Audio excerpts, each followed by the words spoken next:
Welcome to Storied, the untold Jewish stories behind your favorite music. Season 1, The Beatles. This project started off as a live show created in partnership with the Berman Theater at the J Detroit, and has grown exponentially since then, including shows about other bands and other genres. Now we're doing this podcast where in each episode we're going to dive deep into the history and the legacy of most of our favorite band, and that is the Beatles, focusing on where Jews and the Jewish community contributed and collaborated to their stardom.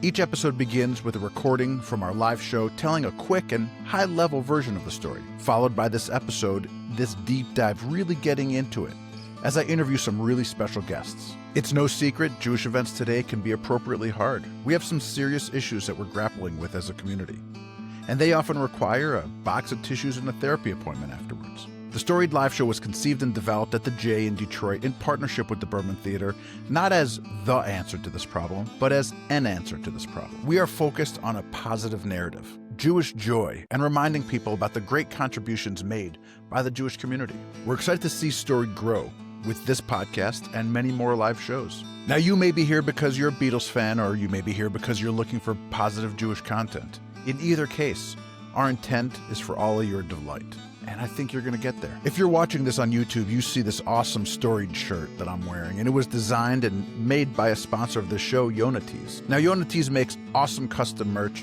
and some really great Jewish-themed merch, like the ones you're seeing popping up on the screen here. If you're listening on an audio feed, pop over to YouTube just to see what I'm showing you, because it's worth it, and I think you're going to like it. If you'd like to sponsor an episode, we would love to talk to you. Check out the links in the story notes, including our website, www.storied.show, for more information about who we are, what we do, the other bands and genres we've covered, or how we can bring this live show to your city. If you like what we've done here, please leave us a review and maybe some stars. If you have any questions, hit us up on our socials. We'd love to hear from you. All the links, again, are in the show notes. And with that, let's get this show on the long and winding road.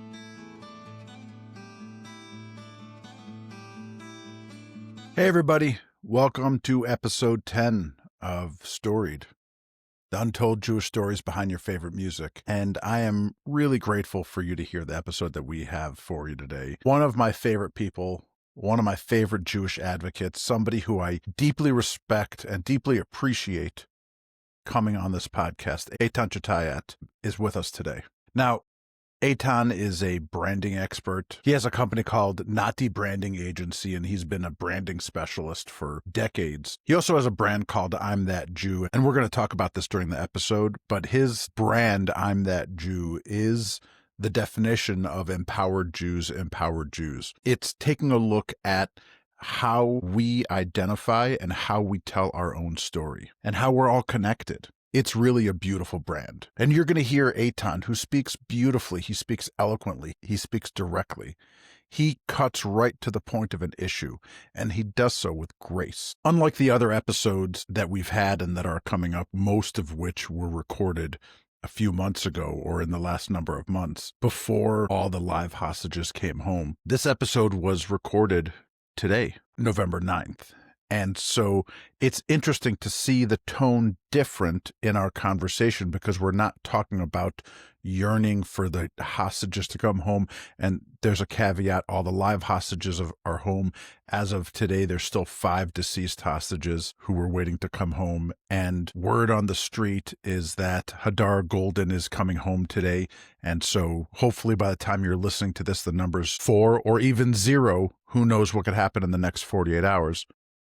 But the tone of our conversation is not about bringing them home. The tone of our conversation is really about post-war growth and post-war change, and really diving into how we talk about a positive Jewish story after everything that's happened. And that's a big shift in this podcast, and I'm really grateful for it. We're going to tell some pretty amazing stories. We're going to talk about Akiva Nof. Obviously, that's what this whole episode is about. We're going to have some really wonderful insights into the background of who he is and his cultural phenomenon in Israel, as well as Yoko and John and the bed-in and how they got there. It's going to be a fun episode from the Beatles fan, and it's a pretty spectacular episode from a Jewish advocacy standpoint. So I'm ready for it. This is another long episode. We went for over an hour, and so Yeah. And so let's get into it because it's driving me mad. It's driving me mad. Do. I want you.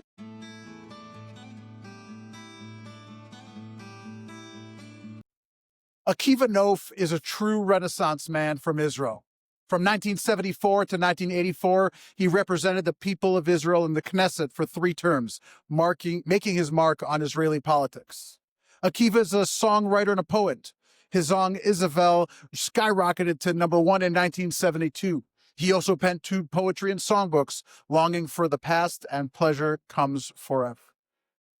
During his student days in the 1960s in the Netherlands, Akiva was already making waves as a freelance reporter for Kol Israel, the Voice of Israel. In 1969, he found himself at the right place at the right time, and he knocked on the door of John Lennon's hotel room, hoping for an interview with the world's most famous couple. A member of John Lennon's security turned Nof away, but Lennon called out, "Let the Voice of Israel come in." What followed was more than just an interview. It was a half-hour discussion that left a lasting impact on both Nof and Lennon. With his tape recorder running, the real magic happened when Nof asked Lennon if he would be willing to sing some Hebrew lyrics. With a little bit of hesitation, but a little bit of a push, Lennon agreed, and Nof provided him with a transliteration of his own composition, the song Oath for the Jerusalem. Lennon, with Yoko Ono singing backup, confidently delivered the Hebrew lyrics, which translate to the song, "Jerusalem, we all swear that we will never abandon you, from now until forever." Another plug for the podcast in episode 1, Moody Sandberg, who hosted Israel's Beatles radio show since the 90s, fills in a lot of great details about this story. It's fascinating details.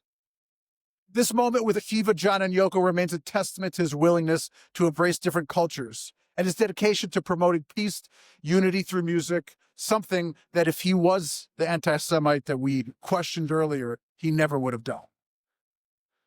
Nof recalled Lennon telling him during this interview that he was looking forward to becoming an old person.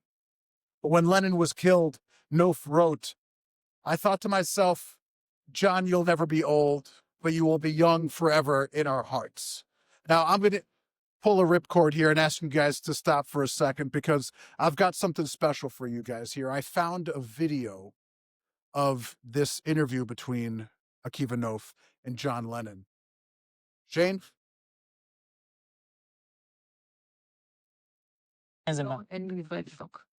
Only have a nagila. Have a nagila. That's all I know. I'm sorry. Can you sing any song for this audience? Well, I don't know any. I must admit to not knowing any songs all the way through, even my own. I want you.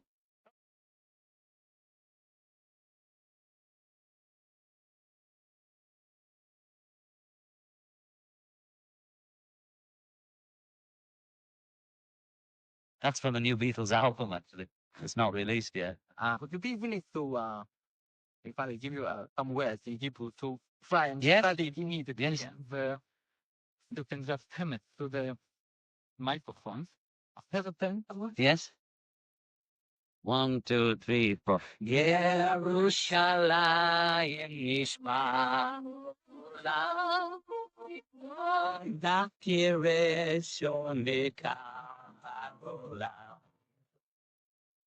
How cool is that?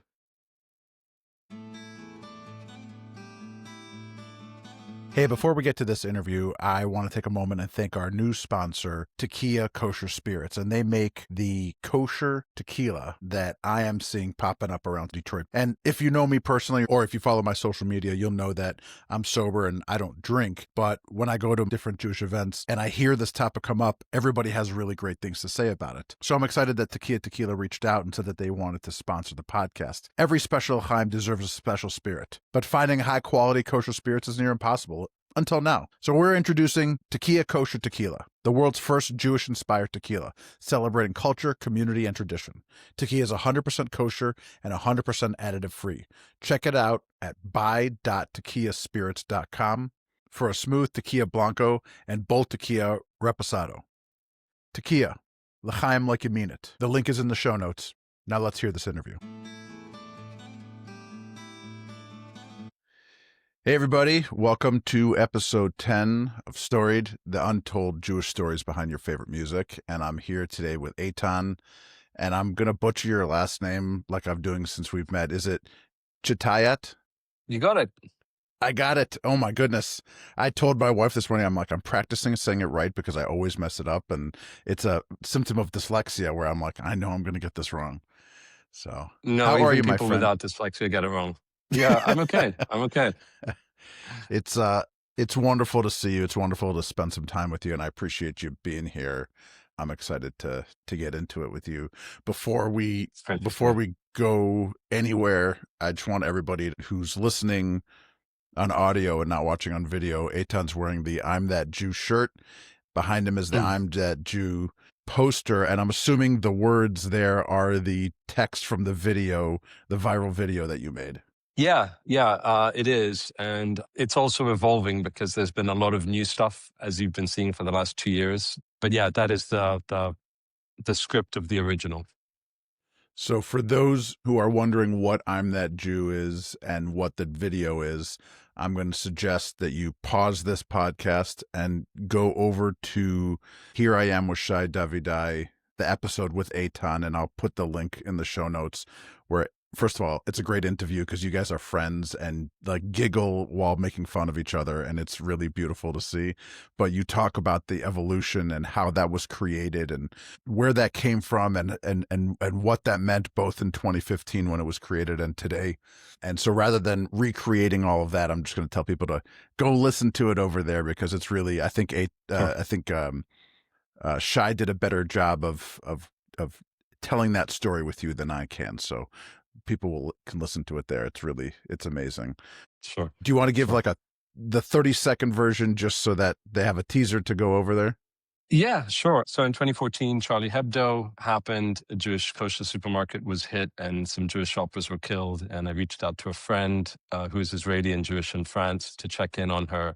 And I was surprised to hear her say that she never tells anyone she's Jewish or has been to Israel because she was so scared. And that day I sat down and I wrote something which was really a letter to her. And it was a celebration of everything that we are, lest we forget, as we're being hated. And that is a film that went viral. It's been seen around 15 million times on different social media platforms.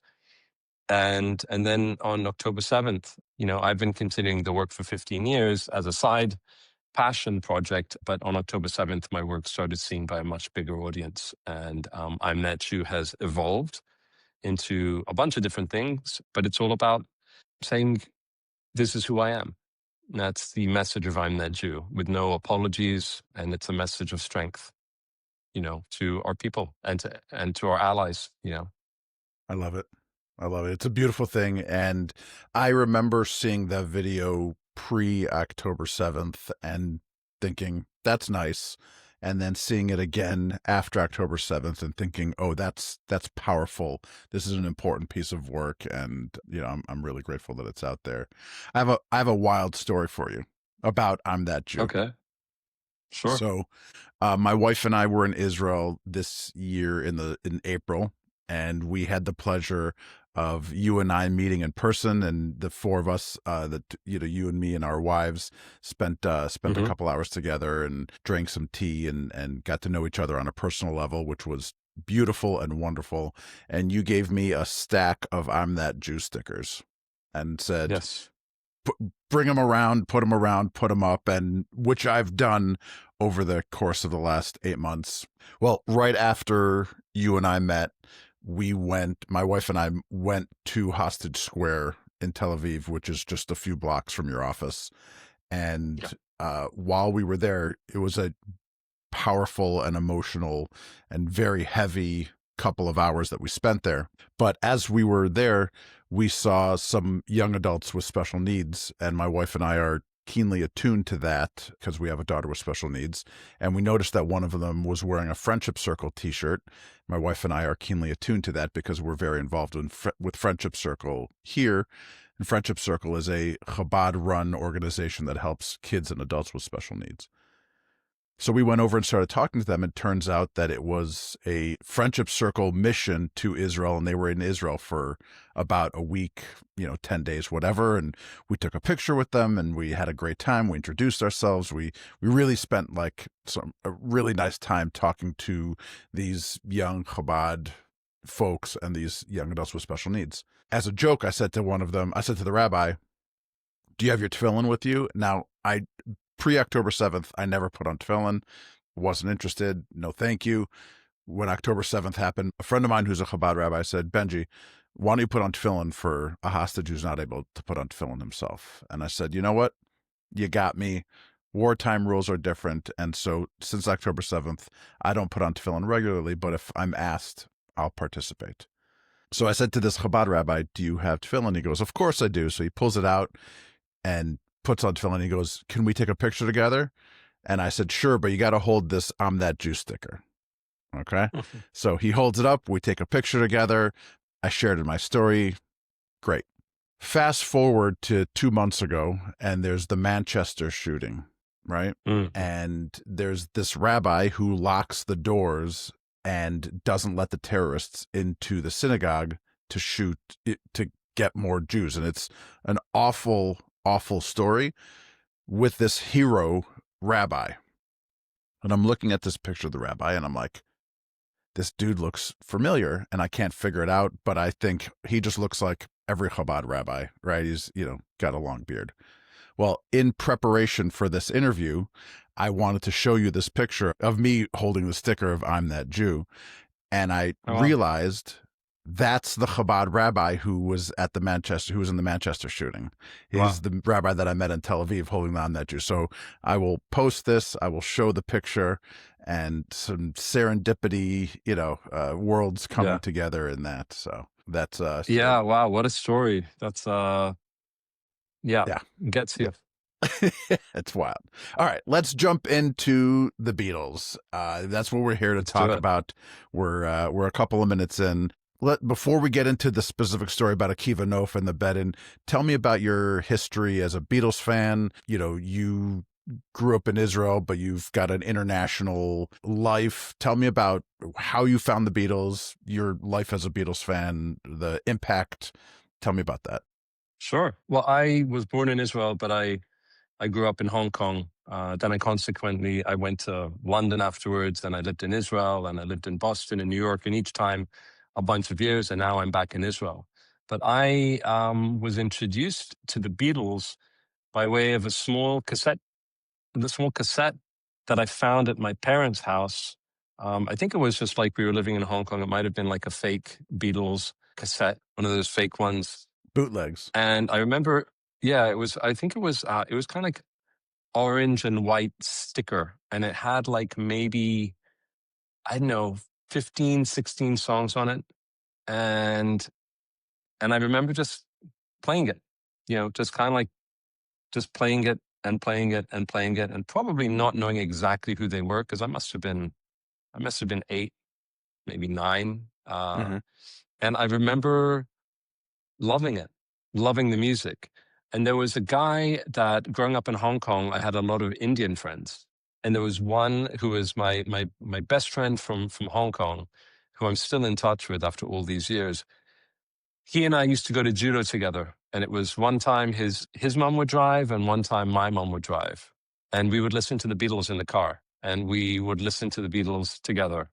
And it is just the music of my childhood, like so many people. And, how can you not love the Beatles? I mean, I don't understand people who don't like the Beatles, or have a soft spot for some songs, because they have so many. But I've loved the Beatles for, ever since I was a kid. Just wonderful music, wonderful lyrics, a wonderful story, a tragic story, so many things. It's in our, I don't want to say in our DNA, but it's the sound of my life, like so many people, Right. It's part of the culture. It's part of human experience. Yeah. So I love the Beatles. I always have. I'm not Love an it. expert on the Beatles, but I do love them. Yep. So can you tell me about Akiva Nof? And, in the research that I did for this show, I can't tell whether Akiva Nof is like a household name in Israel, or he's somebody who, if you're politically active or part of the, Beatles historian or something like that, you know who he is. But when I say Akiva Nof, do you say, oh, of course I know who Akiva Nof is? Is he like that? Well, in fairness, I'm Israeli, and like I said, I was born in Israel, but I grew up in Hong Kong and in London until I was 19, and then I came back and I served in the army and I did my first degree. So I was here for 7 years before I went afterwards to Boston and New York for another 13.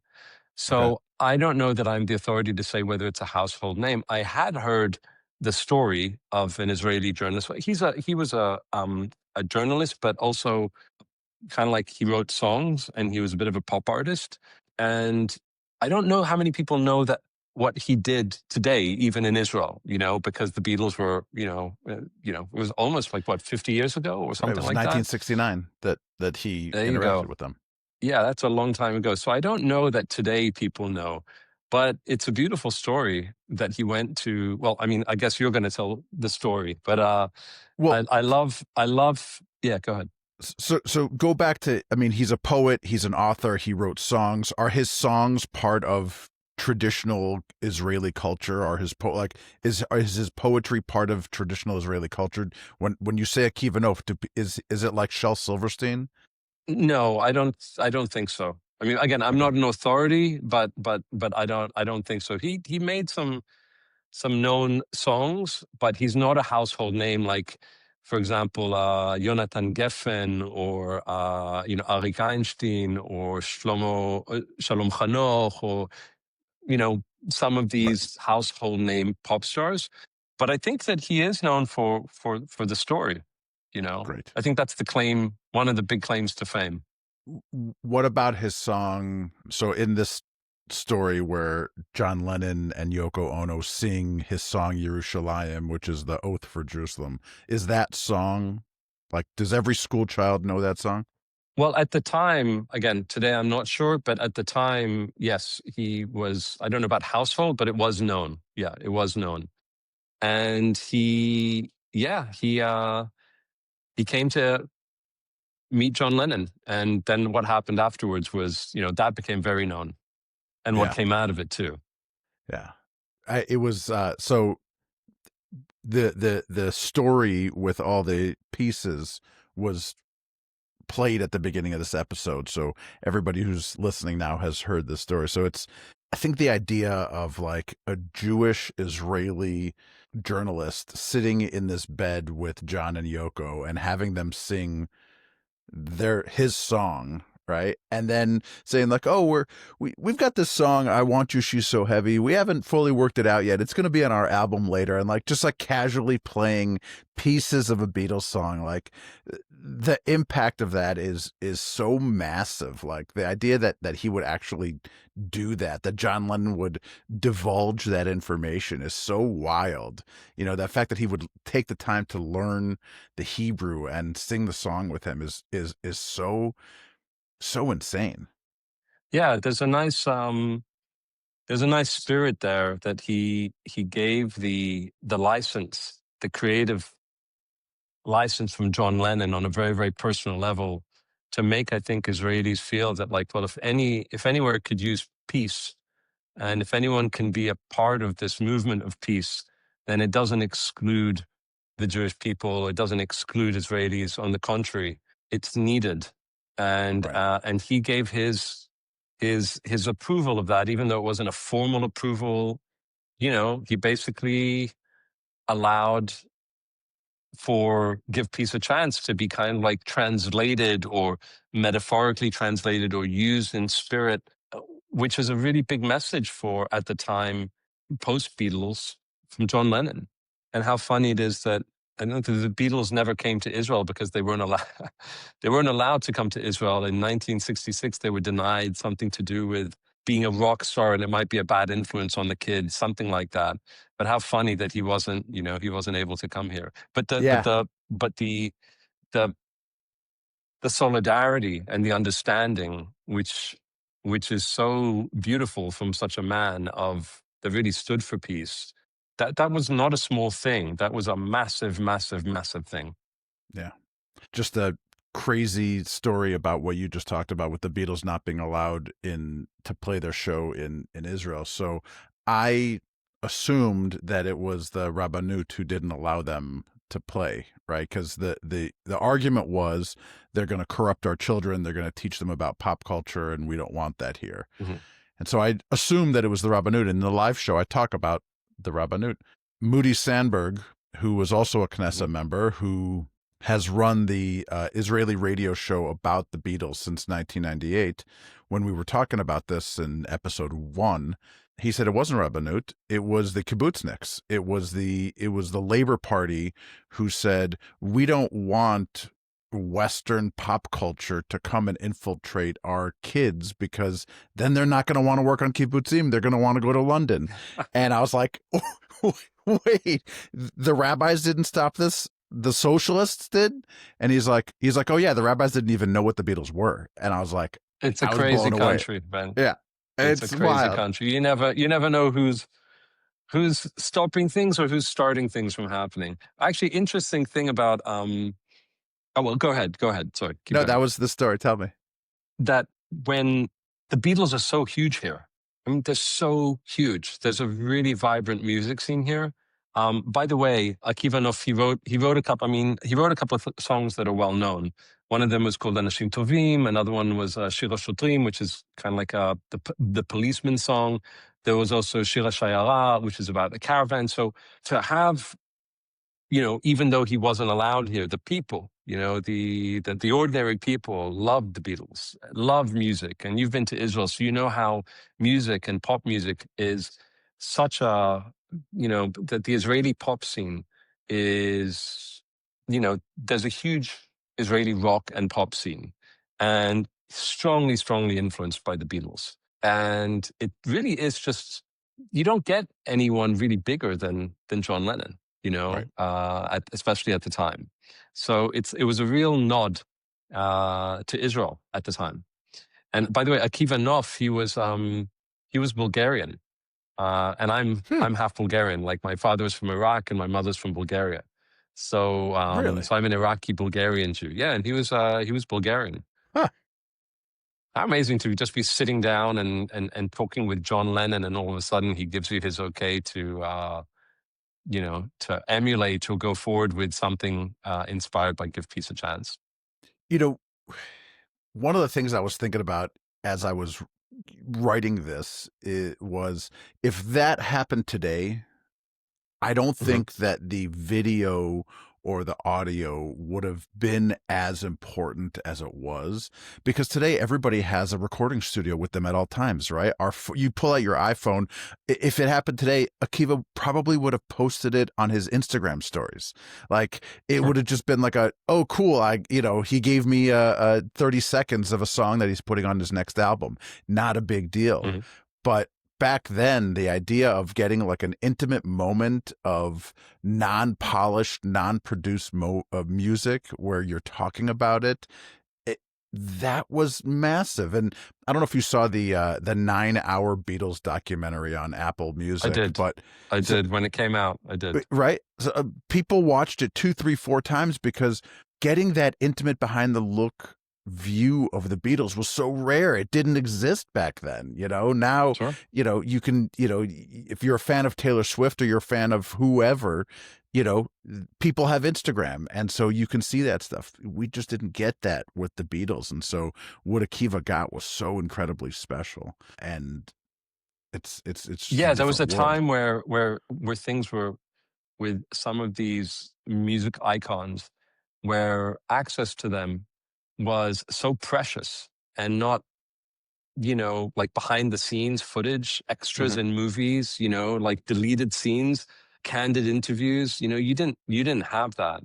So yeah, it was quite the scoop. Yeah. But yeah, he would have put it on Instagram immediately. Yeah. And then he would have been torn down for it because of all the Copyright politics would have started. No, all the politics would have started. All yeah. the pro-Palestine and the Israel and all of that stuff would have started going. Well, So he probably wouldn't have done it today. Or that's maybe he would have. that's He a was John Lennon. I don't know. right. Yeah, that's a perfect transition. But before we get to that transition, I just want to say you said, Benji, you've been to Israel. Like you, I was born in Israel, and my family moved away. I've been back numerous times. I did my freshman year of college in Israel, and I was talking to somebody who asked me why I didn't go to the army. And unfortunately, I was at a point in my life where my choices were feed an addiction or go to the army, and I chose to feed an addiction. And so I didn't do army service, but I don't think that my life would be what it is today if I had. So I can't really say it's a regret. It's the way that my life It is what unfolded. it is.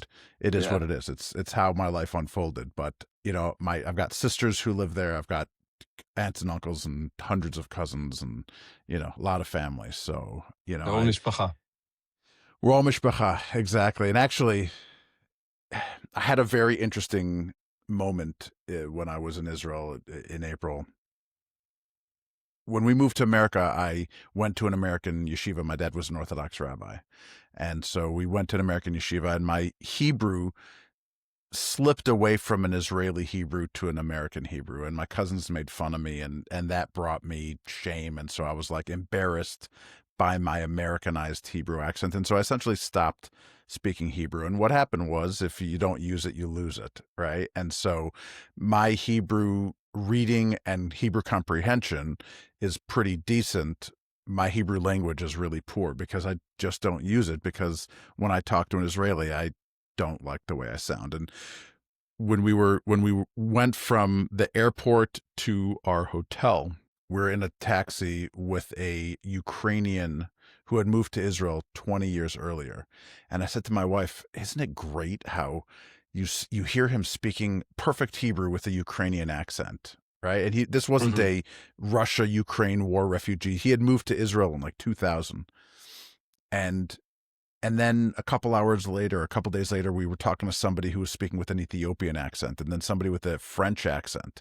And I said, what a beautiful actual melting pot, right? You have people who are speaking Hebrew with all these different accents from different parts of the world. Isn't it beautiful? And in that moment, I realized, like, there's nothing to be ashamed of to speak with an American accent. Why is Ukrainian Hebrew a beautiful thing and American Hebrew is something to be shameful? And it really changed the way that I looked at my speaking Hebrew. And of course, moments of inspiration like that are fleeting, because now I'm like working on it, and I'm still like, oh, I sound like an American. And yes, I'm still working through that, but I'm working on it. It's getting better. So yeah, the American Hebrew accent. It's you look, but yeah, like you said, there are different ones. There's the French Hebrew accent, there's the English Hebrew accent, there's the American Hebrew accent. We have a little bit of fun with all of them. I have a kind of like a mongrel Israeli accent because I've lived in so many countries. So mine's all over the place as well. Yep. Yeah. Well, I think the French Hebrew accent makes me giggle a little. Like it's special. It's beautiful. So we hear it a lot here in Tel Aviv. The French, the French immigrants. There's a ton, especially in Tel Aviv and in Netanya. Yeah. It's a beautiful thing. So let's talk about the comment that you made, where if John Lennon would have posted a video today, he would get some hate from the pro-Hamas, anti-Zionist, and I'm using air quotes when I say anti-Zionist because Einat Wilf says it brilliantly. Anti-Zionism is a thin veil for anti-Semitism. Where do we go from here? Seeing half of the world forget that, the war was a thing and have moved on is great. The half that hasn't forgotten and seem to be doubling down, it's sort of wild. What's your take on the state of the world and the state of anti-Semitism in music and entertainment? Yeah, look, I mean, it's not something that I talk about it quite often. We as a people left our voice without any real investment in it. We kind of just like collectively didn't really do much about the fact that for decades our narrative has been taken over by people that want to take it over, and they have an agenda, which is it's kind of like to put the Jewish people out of business on all fronts. And it starts with our identity, to take over the narrative of our identity. And I think that a lot of people may not realize that this has been something that has been coordinated and organized, and it has been very, very deliberate for a long time. I've been in the advocacy space as I mentioned, just as a passion to do everything that I can to say, no, this is who we are, But what happened is that we just let it go. We didn't take it seriously. We got too comfortable. And when all sorts of things exploded, anti-Semitism combined with this war, combined with the propaganda of our enemies, combined with this very left wing progressive movement, or the woke movement, combined with now what you're seeing much more of the far right movement supported by people like Tucker Carlson and Candace Owens, who are not real conservatives, if you ask me, then it's coming from that side as well. And it all comes down to something very, very simple. Not the way to fix it is not simple, but the premise is simple. If you do not pay attention when people speak in your name and say bad things about you, and you do not make a conscious effort to say, no, this is who we are, or maybe not no, this is who we are, but just this is who we are, then in time, your very identity will be dismantled. And I think that that's what's happened. It was never taken seriously. Israel is not enough. The propaganda war, the narrative war, the speaking up for our identity, the expression of our identity, it must be proactive movement, not a reactive one. It must be something that is started off when our kids are young, because a huge portion of people who are not down with Israel, even though I'm not down with everything that our government does, but like not down with Israel, these are people, a lot of them, who have not been educated about the Jewish identity, and no one's really invested in that in their lives for many, many years. So that leaves us in a situation where we're I think the vast majority of Jews are still scratching their heads saying, well, how could this have happened? But as a branding guy with almost 30 years in the business, having worked with, some very well-known household name companies that you guys are, probably aware of, like Apple or Facebook or Gmail or Google or Volkswagen or Target or AT&T, like clients like that, to medium and small size businesses. No matter who you work with, it's really quite simple. If you don't speak up for your company, your product, your service, your organization, if you don't have a narrative, then if your competitors can, they will take hold of your narrative and put you out of business. And that's essentially what's happened. And if the Jewish world does not start taking that seriously, and I mean not at the influencer level, because a lot of the influencers who are doing the work that they're doing have stepped up, but they're people who might not know about how to build a brand, might not know how to bring people together, bring our communities together so that we have a unified narrative. And I think that it needs to be organized and taken very seriously with a massive investment of dollars and the right people who are passionate about it. Just like our enemies, our enemies, they had a vision, they cared. The pro-Palestine movement, a lot of these people are committed, and you see that they are getting paid, and you see that there are heads of organizations that are making a difference. You see them. We don't really have that, or maybe we're starting to now. But that's really what happened. So where do we go from here? I think that in addition to all the things that we need to do in the context of Israel and fighting anti-Semitism on the ground level, at the community level abroad, and whether it's Europe, South Africa, or South America, Canada, the States, I mean, wherever it is, if there is not a concerted effort in strengthening Jewish identity and building that into some type of sustainable movement where that is always nurtured, then we're going to continue to not be in a good place. So far, I haven't seen any real effort to do that yet, but we have just come out of this war. We are all still reeling, and I am hopeful that more things will come out of that and take narrative and expression of narrative and our story at the community level, at the individual level, at the educational level, at the allies level. I think that it'll only start to get better when that is taken more seriously, because it's the narrative which shapes policy. It's the narrative which shapes politics. It's the narrative that inspires in anything. Without it, and taking that seriously, then our enemies are doing a very good job, and they're doing much better than we are. I'm tired of hearing the excuse that we're outnumbered and we don't have enough money. And yeah, okay, fine. How do we fix it? That's the step that needs to be taken, which I do not see anyone taking. And with all due respect to Robert Kraft, who I think has got his heart in the right place, but a campaign of blue squares, it's not going to cut it. You need something which is absolutely unapologetic, defiant, proactive, not reactive, and statement driven.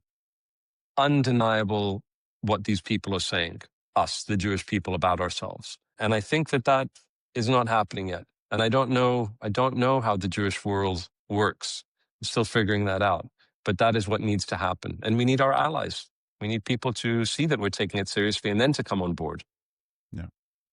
Well, I'll tell you, I could listen to you read a phone book, because the way that you speak eloquently and focused and with the mission and understanding in mind is spectacular. And apparently I've been paying so much attention to you that the things that you're talking about are the ways that I've sort of refocused a lot of my time, even in the idea that I'm wearing a shirt that says empowered Jews, and that's sort of the mission that I'm taking on, to say this is not just my job, and it's not just your job, it's our job. And if something empowered you, you need to empower others with that as well. And there's a lot of negative conversations about Jews, about Israel, about Jews controlling and the malicious intent and the underbelly of the Jewish world. And, I've got a 15-year-old, no, I have a 16-year-old who is, she's growing up in a house where we talk about Jewish advocacy regularly. We talk about what happened on October 7th and the post-war, and the war. And, we talk about this stuff regularly in our house. And it's not that she's saying I'm anti-Jewish or I'm anti-Israeli or I'm anti-Zionist. She's saying, I don't want to talk about it anymore. Sure. It's taxing. And so the idea of this podcast of Storied in general, the idea of Storied is, let's talk about some of the positive conversations. Let's talk about some of the positive contributions and collaborations, not as hasbara, which is now a dirty word. It's just now a bad word, right? I'm not trying to propagandize what Jews are. I'm telling stories of how Jews collaborated and contributed and participated, and, how we affect change in a positive way. And yeah, sure, we can find some negative stories, but for the most part, we're talking about the positive contribution that we've made to the world, so that when people are like, Jews are bad, right? Which is crazy that people are emboldened enough to say those words out loud today. When they do, anybody who's listened to this says, well, not all, like, maybe that's not accurate. I know some Jews who are good people, who have done good, who are well-intended and deliberately try to help, and that's, again, I don't think that I'm the solution, but I think I'm an answer. I think that if we put ourselves out there by openly saying that we're Jewish, and we find the time to say that in our social circle that might not be predominantly Jewish, or at work, or in any other kind of like social fabric arena, then I think that's the work. Like to know me is to love me. I mean, how are we going to get to know? How are we going to get people to know us in this world where our narrative and our identity has been tainted by hate and by people who hate? How are we going to get it back if people are too tired to make it an issue? And that's why I think that it's really important that we start young. When I was traveling in Canada or the States, or in Australia more recently, I went to many, many schools with 12-year-olds, 13-year-olds, 14-year-olds, but I also went to a couple of kindergartens where I was speaking to, just really young kids who are getting a Jewish education. And I'd come in wearing this shirt, and I'd bring the stickers. And I think it's important to invest a lot of identity work in young kids so that they know where they come from and what their story is, so that they care. And the onus on that is not, it's parents. A lot of parents didn't grow up with, like, I used to come to Israel once a year when I was a kid, because, we moved to Hong Kong, and my dad actually made a deal with my mother.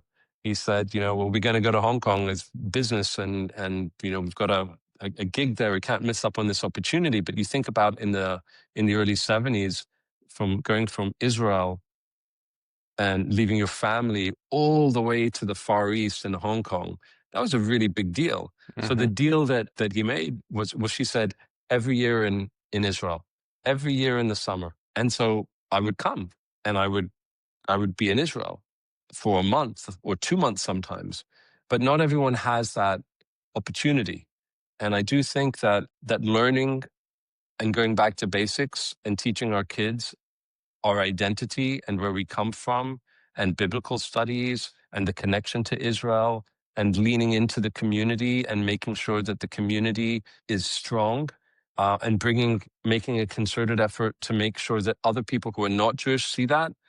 I think that the investment needs to be there. It needs to be with the children, because you see what happens over the course of decades when kids, they're not, that Jewish identity thing is not nurtured. A lot of people don't care about it. They're like, okay, I'm Jewish, but they don't make it a thing. To me, and I'm a secular Jew. I think that you said, I'm not sure if you're observant or not. You said something about, putting on tefillin, but you don't have to be religious. I do Shabbat, and I celebrate Rosh Hashanah, and I fast on Yom Kippur, and I celebrate Passover and Hanukkah. And there's a story with each one of those festivals that are based on actual values. And that's how I grew up. And I don't know that all Jewish people today, or in the last 20, 30 years, have been growing up with that. Otherwise, we wouldn't be in this situation. The assimilation of the Jews, which I think is important and needed, we should assimilate. But you assimilate to a certain point. You don't assimilate to the point where you lose your identity. And I think that's what's happened. So starting young and feeding our youth with what it means to be Jewish from different perspectives, and having those conversations is a foundational starting point for starting to turn things around, which is why a lot of people, they say, well, why are you saying I'm that Jew? The Jews know it. And I'm like, yeah, but we got to speak to the echo chamber. We've got to speak to our base and keep inspiring our base to go out there and talk. So you have to speak to your allies, and you have to do the advocacy there. But if you don't invest in your base, then who's going to go and speak out to our allies? Who's going to show up? And who's going to even understand, forget about allies, you within yourself, where you come from, and why it was important to your parents and your grandparents and your great parents and great grandparents and so on and so forth. It's a long-term investment. And today, in today's world, people think very short term. They don't think about what's needed to get that done. And you're not going to see results in 2 years. You're going to see results in 10 years. But I really do think that that's foundational in terms of starting to get out of this. And it's going to be long and slow and painful and climbing up. It's an uphill struggle because we didn't take it seriously. You hit the nail on the head like 30 times. You know, I think it's annoying. It's annoying, right? How could I be so right so often? Well, it's because it is annoying. I'll tell you why it's annoying. It's because I know I'm right about that, because this is what I do for a living. And you look at any company or any country or any entity that has taken its brand seriously and has invested, including the pro-Palestine brand, and you look at the results, and then you look at us, and I'm like, where are the people who understand that this needs to be taken much more seriously? Where are the people knocking on my door saying, you know, it's really frustrating. So you're saying I said it right 30 times, but I don't see anything happening except for influencers. Right. Which is great, but not enough. Well, I'm gonna ask you a question on that in a moment, but first I just want to say that what you said, I think, can be partially summed up in something that my grandfather used to say, which is the best way to fight anti-Semitism is for you to be a mensch. And his idea was, right, he grew up in Europe where people had this demonized conversation of what Jews are. And when he came to Canada, he made friends with Christians. He made friends with people who weren't Jewish, something that he was never able to do in Europe. And what he found was, when he was able to build relationships, when he was able to be friends with people, and he might have been the first Jew that they ever met, he was able to build these bridges of Jews are just like you and I are, just like they are, right? We're just Jewish, and they're Christians and they're Muslim, right? And so one of his things was, as long as you do it like a mensch, right? That's fighting anti-Semitism, because you are telling a story of who we are just by being a mensch. I think that's really important, you know, outside of the influencer world, right? There are people who have millions of followers on Instagram. There's people who have hundreds of thousands. There's people who have tens of thousands. There's people who have 653 followers on Instagram. And when you have 653 followers on Instagram, and you are arguably not an influencer, whatever that word means, you act like a mensch, you're influencing the people around you. And I think that is a very important thing that most people forget. When you have 653 followers, I'm not picking on any person specifically, I just picked a random number. When you don't think that you're an influencer, but you act like a mensch, you treat people well, you are kind to people, you are a reasonable person, you're telling the story of who we are en masse, right? Because there's a lot more people who have under 1,000 followers on Instagram than there are people who have over 1 million followers on Instagram. And I think that one of the things that I, first of all, I agree, but I would throw in a little caveat that it's not enough to be a mensch. I think, you know, and that's part of what I'm trying to do with I'm That Jew, is to be exactly that, which is what I call a brand ambassador. You know, the brand ambassadors need to be, you know, a positive reinforcement of the brand of the Jewish people. So let's call that a mensch. But you also need to be openly Jewish. There are lots of Jewish mensches. They're just not openly Jewish. You know, they don't talk about where they come from. They don't say they're going to Israel. They hide it. And I'm not only talking about since October 7th, I'm talking about also over the course of the last 20, 30 years. I mean, you never really made it a point to say that you were Jewish. Of course, I'm making, you know, not everyone. A lot of people do say that they're Jewish. You're pointing your finger at me specifically right now, because that's who I was on October 6th, right? I was a mensch. I think I tried, right? But my social media was talking about recovery, right? Alcohol and drug recovery. It was talking about special needs advocacy. It was talking about real estate. It was talking about music, and it was saying funny things. I never talked about being That's Jewish. cool. I never talked about Israel. I never talked about anything. I was hoping that you were going to think that I was a bald guy with a beard, not a Jewish guy. I never wore a Star of David. I never wore anything identifying me as Jewish. And I hope that you thought that I had a motorcycle, not that I was Jewish, right? Like that was, I didn't say I'm not Jewish, but I just didn't want that to be my identifier.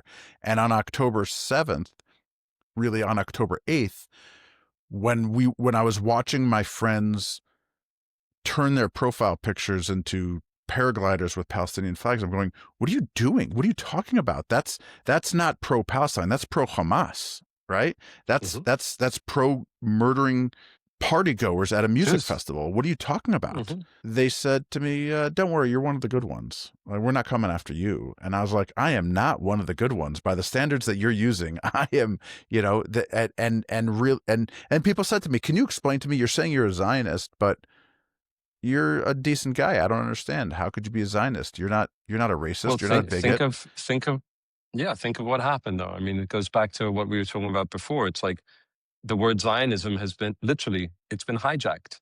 Yeah. Someone has taken the word Zionism and they have distorted its meaning intentionally. And they have done that for around 100 years. And they've poured money into it. They've gone after a target audience. They've been very deliberate about it. It's an ongoing effort. It's very consistent. And they are poisoning the minds of people who would otherwise not think the same way. So it goes back to that. They're saying to you, but you're not a Zionist, or, we're going after the Zionists. And we have done nothing in terms of that concerted effort that I was talking about before of owning that word. It's like the dumbest thing, how we're not organized. I mean, it's quite sickening to me at this stage. I hate to be, usually I try to be hopeful and full of positivity, but at this stage, what I'm seeing in the Jewish world is frankly a little scary, that I don't see money being invested into taking that narrative seriously, so that people like you, who were in the way that you just described, of a certain mindset, that we don't have the next generation of people that think the same way. Now, it's very easy to imagine, well, that's not going to happen after October 7th. No fucking way. But I can tell you, mate, when I was in the States, I was in Boston when 9/11 happened. And, I've spoken about this before. I had a buddy, he was my producer, and he was on one of the planes that crashed into one of the towers. And I remember sitting down with a friend of mine, and who was not Jewish, in the months after 9/11. And I remember looking at him and having a conversation. I'm like, he doesn't get it. He doesn't get what happened. And it was almost like I felt like he forgot why 9/11 happened, who committed 9/11, what the solution to it would be, so that something like that could never happen again. And I saw him within the space of a few months literally forget the whole 9/11 thing, not the event, but just like what the reason was, radical Islam. And I'm worried that people are going to forget and just carry on with their lives and not realize, yes, it was horrific. And yes, we're never going to forget it. But I do think a lot of people are going to go back to their everyday lives, unless there is some type of movement, for lack of a better word, to invest in making sure that all people know that Jewish people are diverse. We are secular, we're modern Orthodox, we're religious, we're atheist, we're Ashkenazi, we're Sephardi, we're straight, we're gay. We live in Belgium and we live in China. To talk about all of that and to make a concerted effort to do that. Otherwise, I do think we will go back to doing nothing. And I'm frankly worried about it. I'm worried about it. It's not enough for people like Jonah Platt and you and me and Shai Davidai and all these, Lizzie Savetsky and Mayim Bialik and these celebrities. It's not enough to just have advocates out there doing that type of work. It needs to be taken much more seriously. And I'm sorry that I'm going on about it a bit, but I do think that it ties into what you said about yourself, and I say it with love. It doesn't mean that you have to go around shouting to everyone that you're Jewish. That's not what I'm advocating. But to make it a point so that people will understand who you are and see a connection between the Benji, the personal, the individual, the man, the mensch, Jewish, you know? Right. Well, he's not a baby killer. He doesn't believe in genocide. He's not down with apartheid. He doesn't advocate for colonialism. Then what's missing here? If we don't Right. all do that, then I think that it's just going to continue, you know? So I'm actually concerned about it.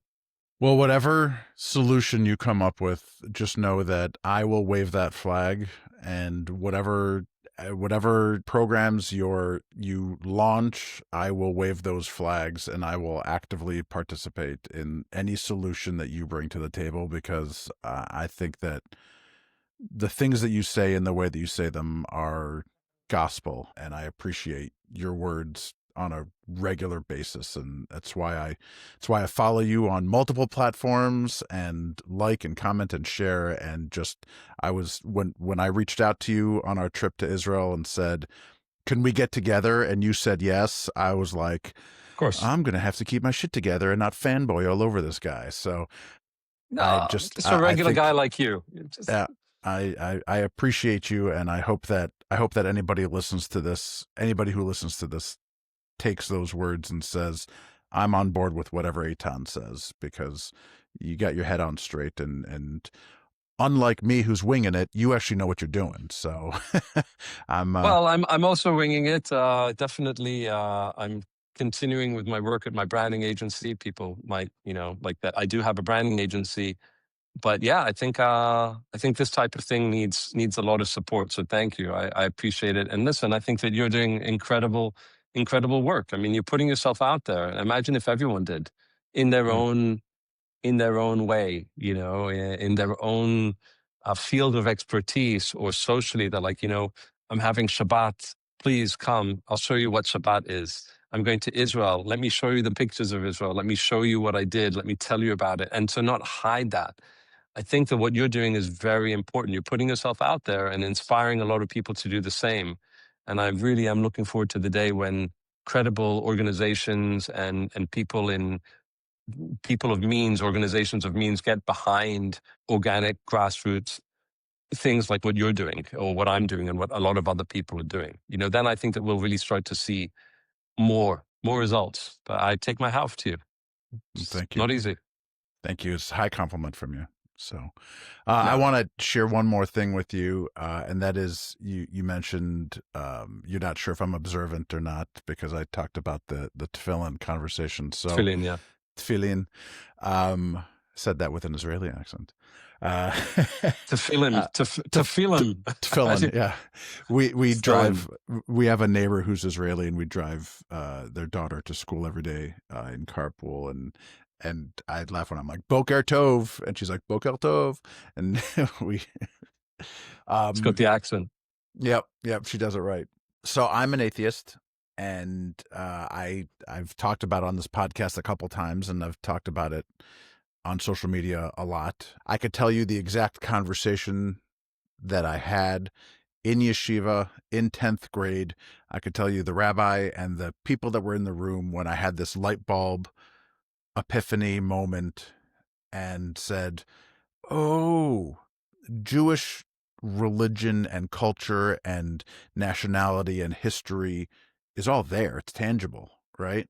The dogma, the God, the religious side of things is folklore. And there was this moment of clarity that I had. And a friend of mine who's a Chabad rabbi one time said to me, are you 100% sure? And I was like, yeah. And he goes, is there anything that I could do to change your mind? I'm like, probably, but nobody's been able to up until now, and I doubt that you'll be able to, but take a stab at it. And he laughed at me because he said, most atheists say there's nothing that you could do to change your mind. Like, you're 100% sure. And that's just as much blind faith as believing in God and saying there's nothing that you could do to change my mind. And I'm like, yeah, every once in a while something happens, and I have to take my atheism out and examine it and look at it from a couple of different angles. And I always come back to the same conclusion, which is I believe in our community. I believe in our culture. I believe in our history. I believe in our nationality. I believe in our Jewishness. I think that the God stuff is folklore. And that's great. You know, there's nothing wrong with that. I also know that my grandfather was a religious man who was deeply, deeply a believer. And my father was a religious man who was a believer. And my grandparents and my great-grandparents, and you go back generations, you know, and so when, you know, when something comes, why do we celebrate Friday night? Why do we do Kiddush in my house on Friday night? I want my daughters to have positive Jewish experiences. And if that's something that is a positive Jewish experience, I'm going to do that. It's not because I have a literal belief in a literal God. It's because I want our community. Yeah, I think that what's interesting about being Jewish is, and how very few people know this outside of our community, and also a lot of people, you know, maybe don't spend a lot of time thinking about this, or maybe they do, I don't know. But you can be a superb Jew and not believe in God, you know, because listen, ultimately, being Jewish comes out of our belief system, which translates into values, and we adhere to values, to morality. I mean, our religion is based on receiving our commandments from one God, and the interpretation of everything that was supposedly given to us, if you believe in it, by God, and it's translated into a set of values of how you lead your life, how you are within your community, how you contribute to your community, and hygiene, and marriage, and how you should raise your children. And all of these things are value-based. So, you know, far be it from me to, you know, I have my own belief system, and to each their own. But to me, being Jewish is not just about God and believing about God. It's about, we're a people. Right. We are literally a people. And that's, I think, one of the misconceptions about being Jewish. Like, if you're Catholic, you're not a people. You're Catholic. That's your religion. If you're Muslim, that's not your your identity. That's your religious belief system. And of course, you have your values out of that and your culture. But being Jewish is, we're a nation. We're a people, and you can be an exceptional Jew. Like, look at Shai Davidai. You know, I talk about this a lot, that Shai, you know, like you said, we're friends, and I've gotten to know Shai, and Shai is a total atheist, very open about it. But he's one of the strongest Jewish people out there in terms of what he's doing. He's living a Jewish life by doing all of these things that he's doing. And he's atheist. So I think by far the most important thing is, you know, you can't convince yourself to believe in God. It's a personal thing. You either do or you don't, or in your struggle to find out. And I tried. But the values, and you tried. You know, a lot of people do. But the values is really how you live your life, knowing what's between right and wrong. And I think that those are the things that really, you know, it's something to get across. It's not just about being religious, which is, by the way, one of the things that's challenging here in Israel, because one of the reasons why there's such a, you know, the struggle that we have with the Haredi community, with the Orthodox community here. You know, it's, you say Yehudi to an Israeli before October 7th, and people are just like, you know, forget the Jewish thing. I'm Israeli. But there is no, you know, you're not Israeli if there is no Israel if there is no Jewish. You know, you have to embrace that part. So Israelis have a lot of work to do there as well. You can be very, very Jewish and not religious. That's all I'm saying. You can be very, very Jewish and not, and a bona fide atheist as well.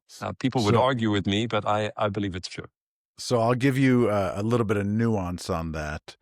I was recently called the frommest, or the most religious atheist somebody had ever met, and I found that very funny. It's just a funny, funny way to say it. But I recently posted on Instagram, essentially saying that in the recent weeks, there have been a number of people tearing down other Jewish beliefs and other Jewish people. and it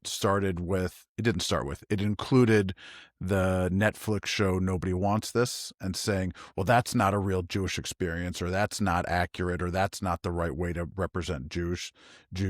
And there's Rabbi Angela from the Central Synagogue in New York, and people saying, well, I don't like that she said this, and she's not a real Jew, and blah, blah. And I'm going, first of all, yeah, nobody wants this got a lot of things inaccurate, and they left out a lot of things, but it's also not a documentary. It's a show. It's supposed to be entertainment. And when people say, well, that's not the real Jewish experience, neither is Schlissel, right? Like, neither is Fauda, right? Fauda has nothing, like, my Jewish experience does not look like Fauda, right? And nobody's complaining, well, Fauda's not real. It's not a real Jewish experience. Do you know how few people are actually involved with any organization that looks like Fauda? Like, the fact that the rabbi said Tu B'Shvat instead of Tisha B'Av, so what? That is a Jewish experience. It's not your Jewish experience, but it's a Jewish experience. There are Jews who would confuse Tu B'Shvat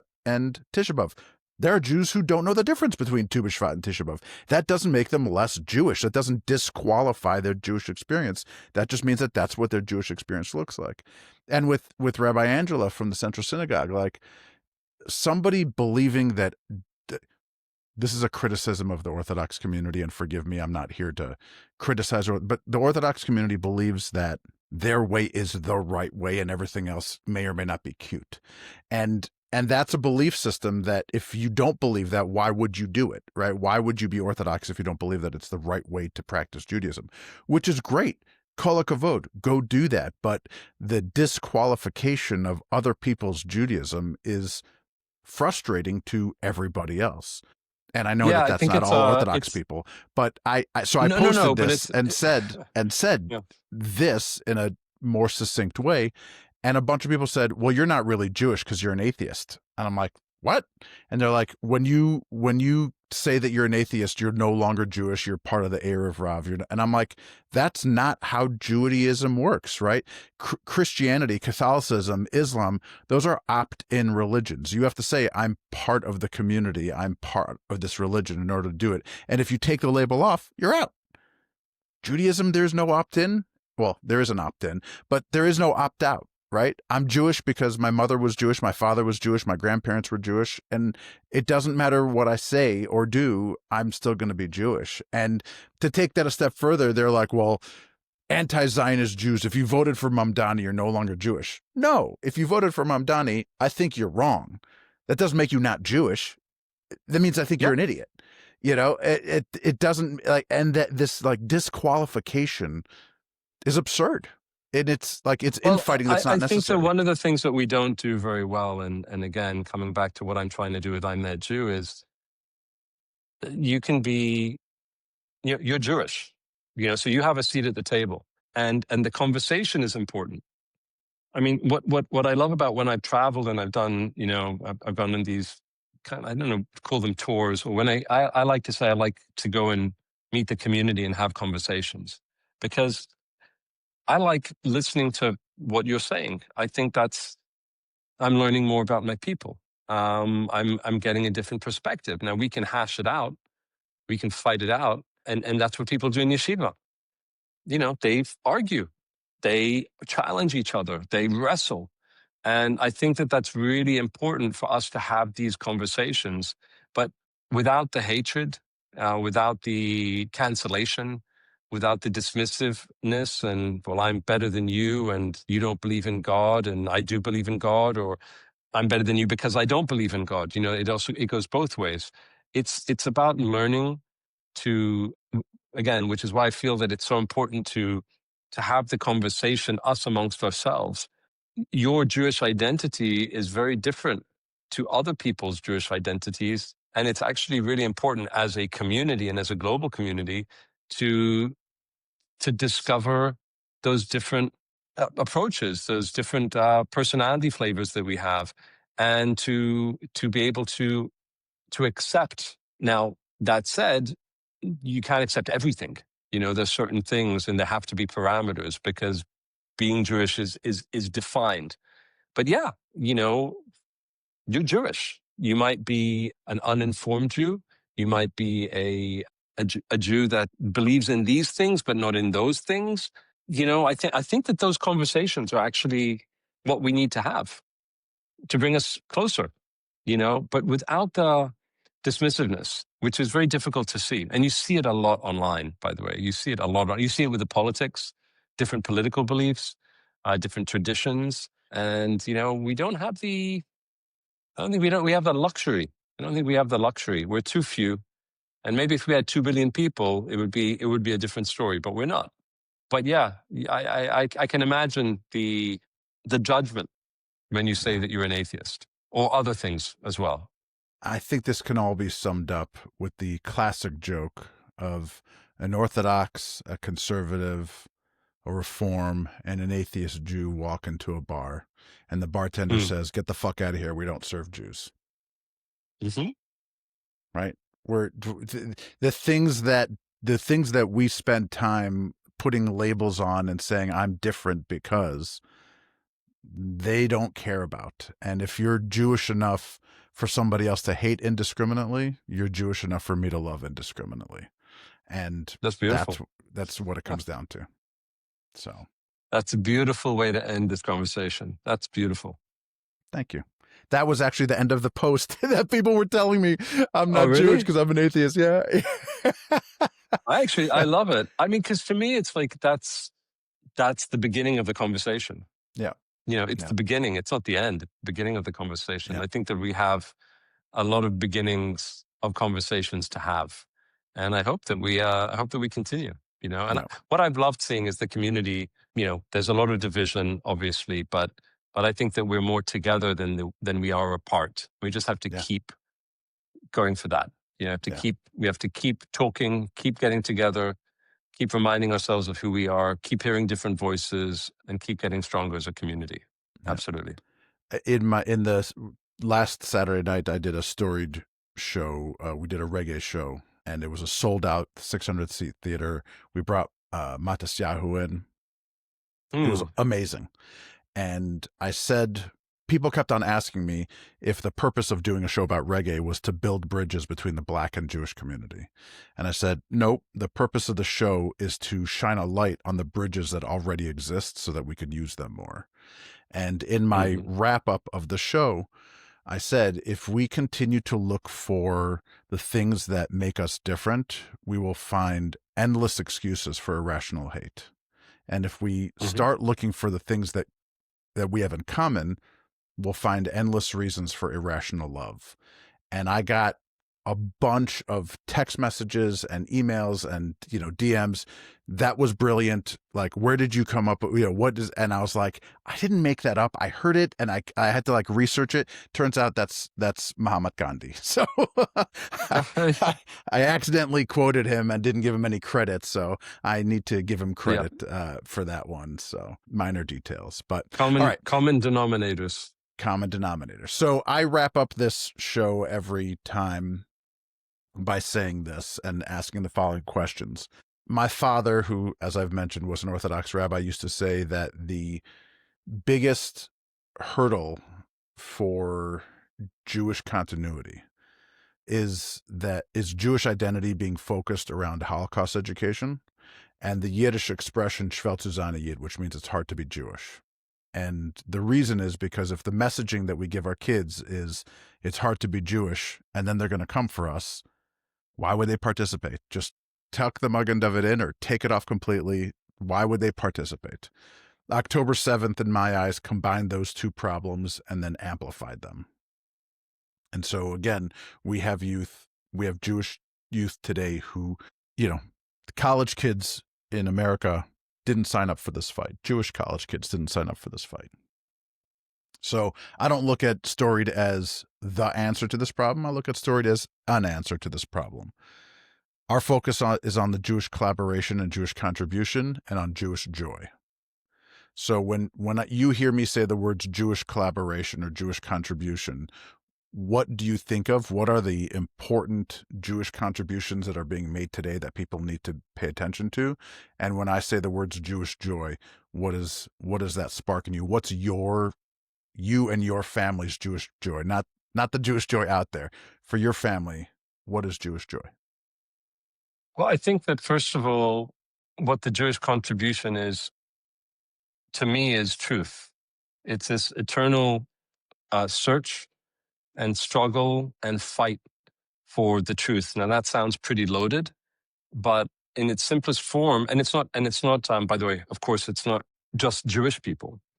It's this unrelenting search for living a life that is defined by truth. And what we're seeing right now in the world and for the last couple of years is a fight for truth. It's a fight for our identity, and a fight for an identity which has been, the perception of that identity has been manipulated and twisted to look like something it isn't, which means it is a lie. And what we're doing is we're saying, no, that is not true. This is the truth. We might be bad at this. We might need to take responsibility for this and this and this, and no one's perfect, but this is not the truth. The truth is, this is who I am. This is who we are. This is our history. This is where we come from. This is what we want. This is where we're going. This is where we're able to compromise. This is where we're not able to compromise. These are truths. And I think that the fight of the Jewish people is no less than a fight for the truth. Our truth for sure, but if our truth is taken over and lied about and then believed by the masses, which are much bigger than, the 15 million that we have, then which direction is this world heading in? So I think that the Jewish contribution right now is the fight for moral clarity and truth. And that doesn't mean that we can't self-criticize. We can and we should all the time, because that's who we are as well.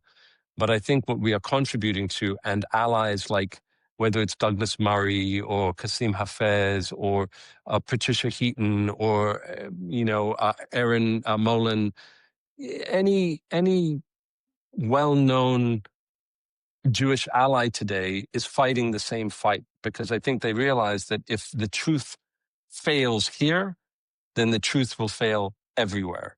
So I would say, for me, the biggest contribution is truth, and that's what I'm trying to fight for day in and day out.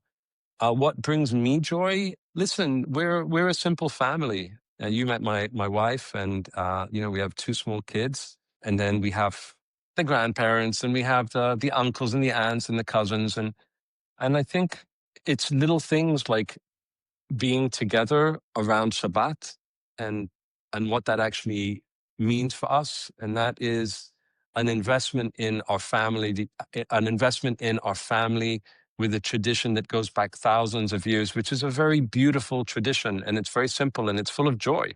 The joy of our family, the joy of catching up, the joy of sitting around the table and breaking bread together, of gratitude, of bringing in the light, of resting. Those things are very, very important, and they bring happiness. And it's nothing super crazy complicated for us. It's just like being together and celebrating our heritage together, which is ultimately, I'd like to think, a beautiful thing, and something which is full of light. So it's those little things in our daily lives, when we are getting together for Shabbat or Rosh Hashanah, or sitting around the table in Passover or Hanukkah, which is coming up soon. I love that. I love that. I love the shared experience, like many other religions and faiths have. We have them too, but they bring me a lot of joy. I'm so happy to be Jewish. I really love being Jewish.